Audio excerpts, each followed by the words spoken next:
নমস্কার বন্ধুরা, ঐশী কিচেনে তোমাদের অনেক অনেক স্বাগত। আজ তোমাদেরকে খুবই সহজভাবে পনির বাটার মশলা বানিয়ে দেখাবো। একবার বানিয়ে দেখো, বাইরে থেকে কিনে আনার কথা ভুলেই যাবে।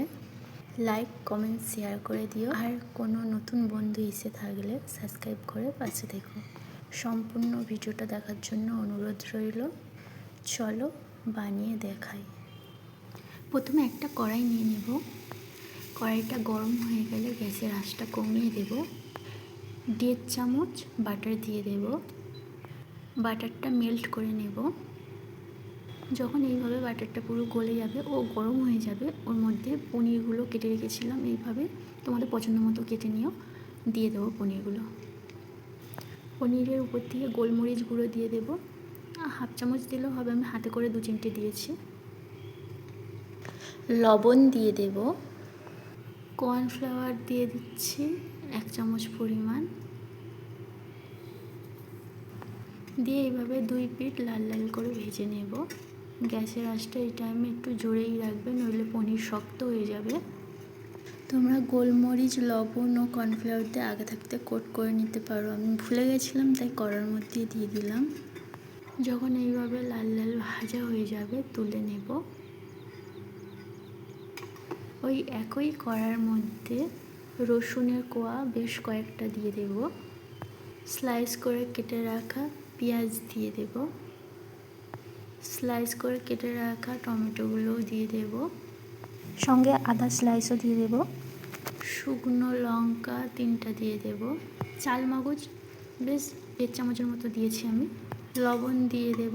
সমস্ত কিছু যখন এইভাবে ভাজা ভাজা ও নরম হয়ে যাবে, যখন এই মশলাগুলো ঠান্ডা হয়ে যাবে, মিক্সিতে দিয়ে একটা পেস্ট বানিয়ে নেব। একই কড়াইয়ের মধ্যে আরও 1 চামচ বাটার দিয়ে দেব।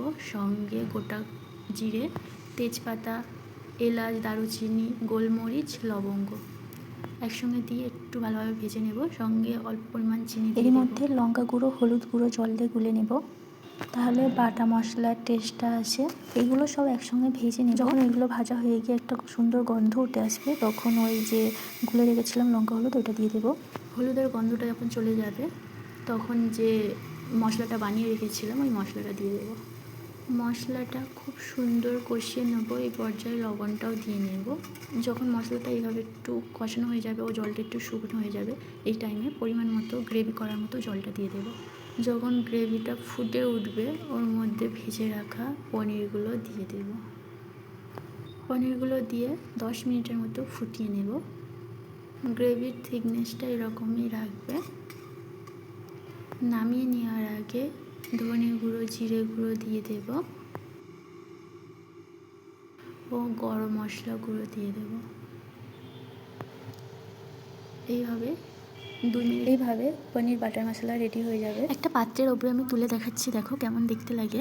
দেখতে যতটা ভালো হয়েছে, খেতে তার থেকেও বেশি সুস্বাদু। বিশ্বাস করো বন্ধুরা, একবার ঘরে এইভাবে ট্রাই করে দেখো, দোকান থেকে কিনে খাওয়ার কথা ভুলেই যাবে। ভিডিওটা ভালো লাগলে একটা লাইক ও কমেন্ট করে দিও। তোমরা সবাই ভালো থেকো। আজ তবে আসি, টাটা।